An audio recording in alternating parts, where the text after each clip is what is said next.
Twelfth का physics का most important question है ये। Current is flowing in a wire of cross sectional area 2 × 10⁻⁻⁶ metre square. Find out the current density in the wire.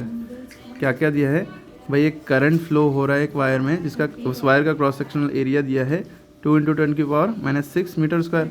हमें current density निकालना है। Current density यानी जे। अब आप कहेंगे करंट डेंसिटी को करंट ना समझ लीजिएगा। तो करंट फ्लो हो रहा है वायर में, कितना करंट फ्लो हो रहा है? 3.2 एम्पेयर करंट फ्लो हो रहा है। ए माने एम्पेयर, करंट की यूनिट एम्पेयर होती है, यानी ये 3.2 क्या है? करंट दिया है, इतना करंट फ्लो हो रहा है इतने क्रॉस सेक्शन एरिया के वायर में, यानी एरिया की वैल्यू दी है, ए की वैल्यू दी है, आई की वैल्यू ये दी है। करंट डेंसिटी यानी जे निकालना है, ठीक है। अब आपको गिवन जो चीज़ें हैं वो आपने नोट कर लिया भाई। करंट कितना दिया है? 3.2 ampere, okay. Cross section area ये दिया है, करंट डेंसिटी जे निकालना है। तो जे का फॉर्मूला होता है जे बराबर आई अपॉन ए, करंट अपॉन एरिया। करंट की वैल्यू क्या है? 3.2, एरिया की वैल्यू क्या है? 2 × 10⁻⁻⁶। अब इसको सॉल्व कैसे करते हैं, ठीक। अब इसको देखिए कैसे सॉल्व करेंगे। 3.2 लिखा है और अपॉन 2 लिखा था ना, तो पॉइंट उड़ाया, पॉइंट के नीचे क्या आएगा? 1। अब एक नंबर है तो एक जीरो बढ़ गया, लेकिन अब हम नीचे बढ़े तो देखा हमने नीचे 2 भी था तो 2 मल्टीप्लाई में लिख दिया, और नीचे 10⁻⁻⁶ भी थी तो वो भी 10⁻⁻⁶ मल्टीप्लाई में लिख दी, ठीक है। ये दोनों चीज़ें लिखी रही अपनी जगह पे, बस उसके साथ 10 आ गया। क्यों आया? समझ में आ गया आपको। अब इसके बाद की बात देखिए, हमारे पास जो बचा साफ साफ लिख लिया है 32 और नीचे 10 to the 20।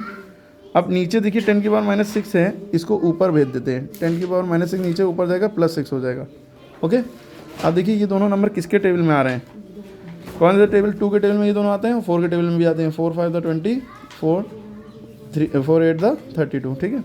आपके पास आ गया 8/5 और 10⁻⁻⁻6। आप 5 से 8 को डिवाइड कर लिए। जो नीचे होता है वो बाहर रहता है, जो ऊपर होता है वो अंदर होता है, ठीक।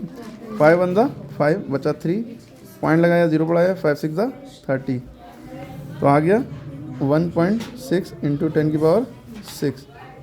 अब क्योंकि ये करंट डेंसिटी है तो इसकी यूनिट क्या होगी यहाँ पे लगा देंगे। इसकी यूनिट अगर आप नहीं लगाएंगे तो नंबर कट जाएंगे। इसकी यूनिट क्या होगी, कैसे याद रखेंगे? इसके फॉर्मूले से आई अपॉन ए। आई की यूनिट एम्पेयर होती है, एरिया की मीटर स्क्वायर, ठीक है। तो एरिया अपॉन मीटर स्क्वायर। आप इसको ऐसे भी लिख सकते हैं, एरिया इंटू मीटर -2, नीचे से ऊपर जाएगी पावर -2 हो जाएगी, ओके। तो यह आंसर आ गया। Ampere per metre square, area निकाला था मुझे। करंट की यूनिट एम्पेयर होती है अपॉन एरिया की मीटर स्क्वायर, ठीक है।